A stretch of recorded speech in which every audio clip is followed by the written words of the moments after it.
एखन विगत किछुएक दिन पहिले अपने सब देखलहुँ जे एकटा विवाद डांडिया और झिझिया लऽ कऽ चलै छलै और तकर की परिणाम भेलै से अपनो सबके सोझा आयल। ओहि बीचमे एकटा फेरसँ एकटा आयोजनकर्ता जे हमरा सबके दैनिक जीवनके हिस्सा छै, जहिना नाम शब्दके प्रयोग केलहुँ दैनिक, तहिना हुनकर जे संस्था छनि ओहो दैनिकसँ जुड़ल छै। हम बात कऽ रहल छी जतेक भी अपना क्षेत्रमे अखबार चलैत अछि, ओ चाहे दैनिक भास्कर होय, दैनिक जागरण होय, हिंदुस्तान होय, कोनो भी प्रकारके अखबार होय, जखन हम देखलहुँ जे हमरा सबके पास किछु अखबारवलाके एकटा संदेश आयल जे एना एना हमसब डांडिया कार्यक्रम करा रहल छी दरभंगामे, तऽ बड़ा हंसी लागल और दुख भेल। और दुख के साथ साथ किछु मोनमे प्रश्न उठल जे जरूर अपने सबके बीच हम सोझा करै छी। अखबारके जहाँ तक बात करियौ तऽ अखबार जे प्रायः हमसब जे पढ़ै छी ओ पढ़ैवला के होइ छथिन? मैथिल। अखबार जे हमरा तक पहुँचाबै छथि, जे हॉकर लऽ कऽ आबै छथिन, ओ के होइ छथिन? मैथिल होइ छथिन। अखबारमे जखन विज्ञापन देल जाइ छै ओहिमे अधिकांशतः के होइ छथिन? मैथिल होइ छथिन। अखबारमे जे काज केनिहार हमर पत्रकार बंधु छथिन और संवाददाताके रूपमे जे काज कऽ रहल छथिन ओ के छथिन? मैथिल छथिन। तऽ यानी मुख्य रूपसँ जे देखैवला छै, जे सुनैवला छै, जे पढ़ैवला छै, जे योगदान दैवला छै, ओ ओवरऑल मैथिल छै। मुदा जखन ई अखबार कंपनीके एहि धरती पर सांस्कृतिक कार्यक्रमके माध्यमसँ अपन प्रचार प्रसार करबाक अवसर भेटै छै तऽ फेर ओ मिथिलाके और हमर अहाँके संस्कृतिके ध्यान नहि दै छथिन।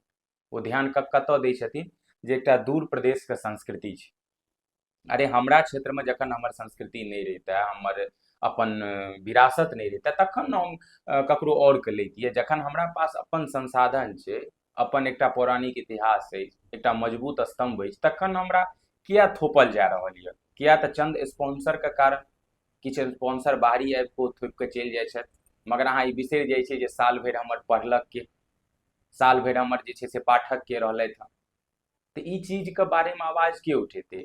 असगर हम बजिए या हम पक्ष रखिए तखन हेतै? नहि भऽ सकै छै। जखन एतुका आम जनमानस जखन ई चीजके आपत्ति दर्ज करेथिन जे जखन अहाँके हर तरहे पढ़नाहार और एहिमे योगदान देनिहार मैथिल छै, तखन अहाँ एतुका एकर संस्कृतिके किया नहि बढ़ावा दऽ रहल छी? एतुका स्थानीय कलाकारके अहाँ किया नहि बढ़ावा दऽ रहल छी? जहन कि एतऽ तऽ घर घरमे सब अखबार अहाँके पढ़ि रहल छै। की कारण भऽ सकै छै जे कोनो एक दोसर प्रदेशके संस्कृतिके तेसर पर थोपल जा रहल छै? हम किनको ई नहि कहै छियनि जे हुनकासँ हमरा लगाव नहि अछि या हम हुनकर विरोध छी, मगर जखन हमराके स्थाने नहि देल जा रहल यऽ आ दोसरके महत्व देल जा रहल छै तऽ ओतऽ तऽ प्रश्न ठाढ़ होइ छै ने।